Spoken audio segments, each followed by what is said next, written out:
మానవ జీవితమే ఒక మహాభారతం.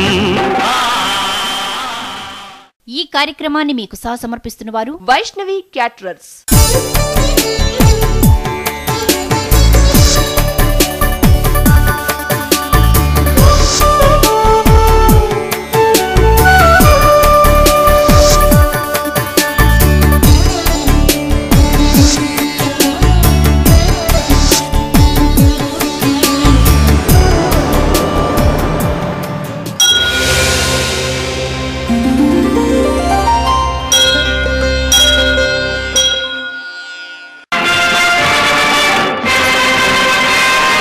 మానవ జీవితమే ఒక మహాభారతం. మానవ జీవితమే ఒక మహాభారతం. అది మంచి చెడుల రెంటి నడుమ నిత్య ఘర్షణం. మాతృదేవోభవ. తంతువు సర్వలోకముల ధారణ చేసెడిదమ్మగాదే.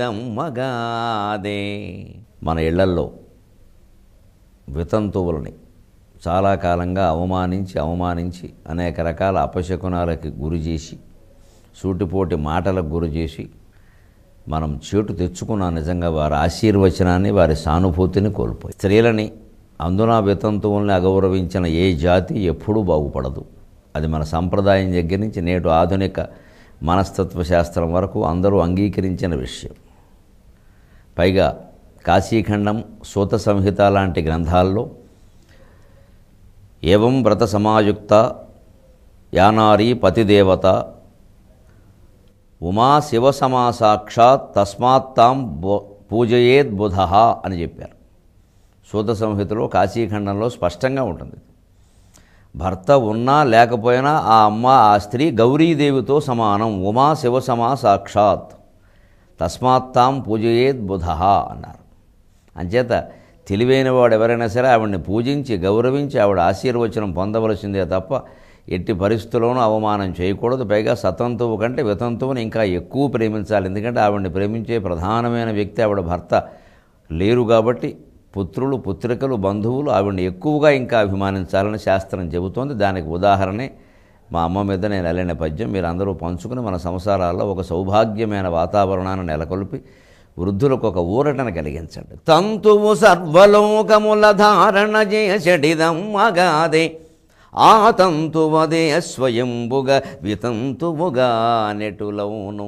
తంతువు సర్వలోకముల ధారణ చేసెడిదమ్మగాదే. ఆ తంతువదే స్వయంబుగా వితంతువుగా నెటులవును. లోకమే చింతగా మారినన్ బ్రతుకు జీవజలముల నింపునమ్మ. లోకమే చింతగా మారినన్ బ్రతుకు జీవజలముల నింపునమ్మ. ఈ తంతులు తర్పణములవి తల్లి మనస్సును మార్పజాలునే. ఈ తంతులు తర్పణములవి తల్లి మనస్సును మార్పజాలునే. భక్తుని మాట చెల్లించడానికి భగవంతుడు ఎప్పుడు సిద్ధంగా ఉన్నాడనే విషయాన్ని మనకు అవగాహన కావిస్తూ ఉన్న మహాభారత కథాశ్రవణం కోసం ఎదురు చూస్తూ ఉన్న భక్తి టీవీ ప్రేక్షక మహాశయులందరికీ కవి బ్రహ్మచెక్కిన సోమయాజి రచించిన ఆంధ్ర మహాభారతం భీష్మ పర్వానికి సాగుతున్న సామాజిక వ్యాఖ్యలో 1045వ భాగానికి స్వాగతం పలుకుతున్నాం. మానవ జీవితమే ఒక మహాభారతం. మానవ జీవితమే ఒక మహాభారతం. అది మంచి చెడుల రెంటి నడుమ నిత్య ఘర్షణం. భీష్మునికి సైతం పౌరుషంతో ధనుర్భంగం చెయ్యగలిగాడు అర్జునుడు. పోరు ఘోరంగా సాగుతోంది. తాతగారు కూడా ఓ పక్క తట్టుకోలేకపోతున్నాడు. అయినా దుర్యోధనుడికి మాట ఇచ్చిన ప్రకారం అందరి అంతూ చూడదలుచుకున్నాడు. అర్జునుని కూడా గడగడలాడించదలుచుకున్నాడు. అతడు ఉండొక విల్లెత్తిన అతిరయమున నదియుదునుమ. ఆతండు ఔరా శతమఖనందన జనుచును ధృతివేరొక వింట శరత తిన్బరగించెన్. ఎంత ఉత్కంఠాభరితంగా సాగుతుందో చూడండి భారతీయ ఘోరరణం, భారత సంబంధమైన రణం, అన్నదమ్ముల యుద్ధం. ఇష్టం ఉన్నా లేకపోయినా పక్షాన్ని యుద్ధం చేయడానికి ఒప్పుకోవడం వల్ల భీష్ముడు పడుతున్న ఆవేదనాభరితమైన యుద్ధం, సంక్లిష్టమైన మానసిక స్థితికి ఇది దర్పణం. అతడు ఉండొక విల్లెత్తిన తక్షణం ఇంకో విల్లు తీసుకోగానే అతిరయమున అధియుదునుమా, అర్జునుడు తన పౌరుషాన్ని చూపించి ఒక త్రుటిలో యుద్ధంలో కానీ పోటీల్లో కానీ ఎప్పుడూ అవకాశం ప్రధానం. అవకాశాలు మనం వెతుక్కుంటూ రావు, అవకాశాన్ని మనమే అందుకోవాలి. ఆ చొరవ ఉండాలి, ఆ పురుష ప్రయత్నం ఉండాలి. అందుకని ఏమైనా సరే కృష్ణుడికి బంధువులకు మాట ఇచ్చాడు, ఇవాళ తాతగారి సంగతి చూస్తానని చెప్పేసి. అందుకని అర్జునుడు కూడా బంధుత్వాలు పక్కన పెట్టి, మట్టి ఒంటితో తనని చేరదీశాడే అనేటువంటి ప్రేమను కూడా పక్కన పెట్టి, సమస్త మమకారాలని పక్కన పెట్టి, ఆయన ఇంకో విల్లు ఎడం చేత్తో ఇలా అందుకునేటువంటి ప్రయత్నం చేస్తూ ఉంటే వేలి మీద కొట్టాడు, చేతి మీద కొట్టాడు, ఇంటి మీద కొట్టాడు. ఆ రెండో విల్లు కూడా ధనుర్భంగం చేస్తే అతడు ఉండొక విల్లెత్తిన అతిరయమున అధియుదునుమా, అతి వేగంగా అది కూడా విరగ్గొట్టేసేసరికి ఆతండు ఔరా శతమఖనందనయనుచును, ఔరా ఇంద్రకుమారా అని ఆశ్చర్యపోయాట. ఇది వీరుడు లక్షణం. ఏ రంగంలో మనం ఉన్నా సరే ఆ రంగంలో ఉండే ఇతరుల యొక్క ప్రజ్ఞని, గొప్పదనాన్ని మనం ఎటువంటి అసూయ లేకుండా అంగీకరించగలగాలి. అప్పుడు మనస్సులో ఏ బాధ ఉండదు, హాయిగా ఎక్కువ కాలం బతకడమే కాదు, ఎక్కువ ఆనందంగా కూడా బతుకుతాం. కానీ సాటి వాళ్ళు అనేసరికి ఏదో ఆంగ్లంలో ప్రొఫెషనల్ జెలసీ అంటారే, వృత్తిపరమైన అసూయ. ఇతర రంగాల్లో ఉన్నవాళ్ళు ఎంత గొప్పవాళ్ళైనా మనం ఏమైనా మాట్లాడాలి, కానీ మన రంగంలో ఉన్న ఆయన వేరే ఆయన ప్రసక్తి మన దగ్గర రాగానే ఆయనకి ఏం తెలుసండి అంటాం అంతే వెంటనే. అక్కడికి మనం ఒక్కళ్ళమే ఉన్నాం, పైగా మనం ఒక్కళ్ళమే ఉండాలని మన తాపత్రయం. దీంట్లో మళ్ళీ కులాలు, శాఖలు, భేదాలు, ప్రాంతాలు రకరకాల చొప్పిస్తాం అవసరమైతే ఓ ముఠా కట్టడం కోసం. ఇదంతా తప్పే. ఒక వీరుడు మరొక వీరుణ్ణి, ఒక పండితుడు మరొక పండితుడిని, ఒక విద్యార్థి మరొక విద్యార్థిని, ఒక మేధావి మరొక మేధావిని ప్రత్యేకించి మెచ్చుకుని గౌరవించాలి. దానికే ఇక్కడ తిక్కన గారి ప్రయోగం ఔరా శతమఖనందన. ఎందుకంటే ఆ భావం ఎలా దాచుకుందామన్నా దాగలేమండి. మనకు ఆంగ్లంలో ఒక మాట చెబుతారే, ముఖం మనస్సుకి విషయ సూచిక. ముఖం మనస్సుకి విషయ సూచిక. అది నిజమే అయితే మాట మనస్సుకి అభినయ వేదిక. మాట దాచుకోలేం మనం. ఎంత దాచుకుందామని ప్రయత్నించా మన మాటల్లో తడబాటు వలనో, సరిగ్గా మాట్లాడలేకపోవడం వలనో మొత్తం మీద ఆ లోపలి ఆంతర్యం వచ్చేస్తుంది. అందుకే మాటల మధ్యలో ఉండే మనస్సును చదవమంటారు. మాటలు చదివితే ఏం తెలియదు, ప్రతిపదార్థాలు ఉంటాయి. ఔరా శతమఖనందన. ఇక్కడ భీష్ముడిని కాదు, తిక్కన గారిని కూడా మనం మెచ్చుకోవాలి. ఔరా తిక్కన సోమయాజీ అనాలి. ఎందుకంటే మూలంలో ఇక్కడ కుంతీసుత అని వాడారు. తిక్కన గారు దాన్ని మార్చి ప్రాస కోసం మార్చినా దేనికోసం మార్చినా శతమఖనందన అని వాడారు. కావాలంటే ఆ తకార ప్రాసతోనే కుంతి పదాన్ని కూడా తీసుకుని వేయచ్చు, పెద్ద సమస్య కాదు. కానీ శతమఖనందన ఇంత వీరత్వాన్ని ప్రశంసించేటప్పుడు కుంతీదేవి పేరు కంటే వీరుల్లో వీరుడుగా ముల్లోకాలకే అధిపతిగా పేరు పొందినటువంటి ఇంద్రుడి పేరు చెప్పడమే ఔచిత్యం. ఇదే వ్యాసభారతము ఆంధ్ర కవుల పరిష్కారం. పరిష్కారం అంటే అలంకారం. వ్యాసభారతాన్ని కేవలం అనువాదం చేయాలి, దాన్ని పరిష్కరించారు.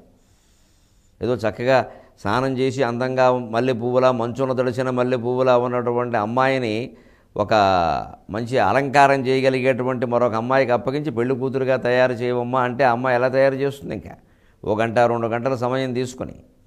అలాగా వ్యాసభారతాన్ని మన వాళ్ళు తీసుకుని అలంకరించారు, బాగా అందంగా ఉండేలా చేశారు. అందుకే మా గురువుగారు జొన్నలగడ్డ మృత్యుంజయరావు గారు మహానుభావులు, కీర్తిశేషులు, వ్యాసభారతము నన్నయ్య పరిష్కారము అని పెట్టారు ఆయన పరిశోధనకి. ఆయన నన్నయ్య భారతం మీద పరిశోధన చేశారు. అభినవ నన్నయ్య అని ఆయనకి బిరుదు రాజమండ్రిలో. అందుకని ఆయన రాసిన గ్రంథానికి వ్యాసభారతము నన్నయ్య పరిష్కారం, ఏదో పరిశోధన అనలేదు ఆయన, నన్నయ్య పరిష్కారం అలంక్రియ అని ఉంటుంది. ఏమిటా అలంక్రియ అంటే ఇది. అక్కడ మూలంలో కుంతీసుత అన్నాడు, అది మామూలు మాట. వాళ్ళ అమ్మగారి పేరు చెప్పడం. ఇక్కడ యుద్ధంలో ఈ వీరత్వం ప్రదర్శించినప్పుడు తండ్రి ఇంద్రుని వరప్రసాదం వల్ల కదా ఈయన జన్మించి, అంచేతను ఇంద్రుని పేరు చెప్పడం మరింత ఔచిత్యం. అందుకని ఔరా శతమఖనందన అన్నట్టు. అనుచును ధృతి వేరొక వెంట శరతతిన్ బరగించన్. ధృతి చాలా ధైర్యంతో వేరొక వెంట మళ్ళీ తీసుకోగానే కొట్టగానే మళ్ళీ ఇంకో వీళ్ళు తీసుకున్నాడు. అంటే ఎవరి అవకాశాలు వారు చూసుకుంటారు. యువతరం గుర్తుపెట్టుకోవాలి, పోటీలలో ఎప్పుడు నాకు అవకాశం రాలేదు, నన్ను పిలవలేదు, లేకపోతే ఇవాళ లేచిన రోజు మంచిది కాదు, ఎవరో ఎదురొచ్చారు, ఈ పిచ్చి నమ్మకాలు పెట్టుకుని పనులు చేయకూడదు. నువ్వు అవకాశాన్ని అందిపుచ్చుకోవాలి. నలుగురు కూర్చుంటే యజమాని నలుగురు ఉద్యోగస్తులను కూర్చోబెట్టి మాట్లాడుతూ ఉంటే ఈ పని ఎవరు చేయగలరు మీరు అంటే ముందు నువ్వు లేవాలి. వారు చూస్తారులే మనకెందుకు అనవసరంగా భారం తలకెత్తుకోవడం. అంటే భారం ఎత్తుకోకపోతే గౌరవం ఎప్పుడూ కలగదు, జీతాలు పెరగవు. లోకంలో వృద్ధి అనేదంతా ఈ భారం ఎత్తుకోవడం మీదే ఉంది.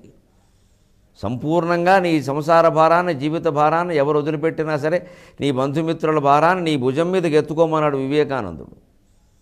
తన 4 చెల్లెళ్ళ పెళ్ళిళ్ళ భారాన్ని ఆయన చిన్న వయసులో నెత్తికి ఎత్తుకున్నాడు.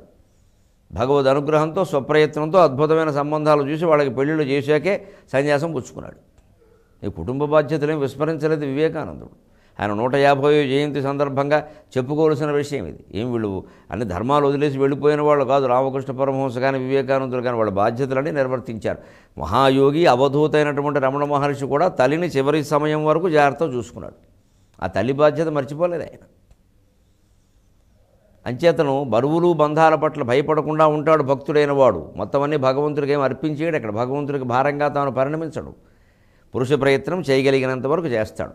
ఏదో చేయలేని పరిస్థితి మన చేతిలో లేనిదుంటే పరమేశ్వర నీదే భారం ఉంటాడు. అది ఆందోళన తొలగిస్తుంది, పరమేశ్వరుడు సాయాన్ని అందిస్తుంది. ఈ ఘట్టాల్లో మనం చూస్తాం. ఖచ్చితంగా వచ్చే 4-5 రోజుల భారతంలో మీరు చూస్తారు భగవంతుడు ఏ రకంగా భక్తుని ప్రతిజ్ఞను పాలిస్తాడు, రక్షిస్తాడు. భక్తుల కోసం భగవంతుడు ఎంత త్యాగానికి సిద్ధపడతాడు, ఎంత ఆవేశపడతాడు అవసరమైతే అనేది కూడా చూస్తాం మనం. ధృతి వేరొక వెంట శరత తిన్వరగించన్.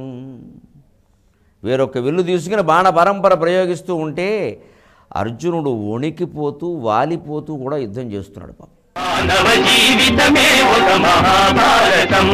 అది మంచి చెడుల రెంటి నడుమ నిత్య ఘర్షణ.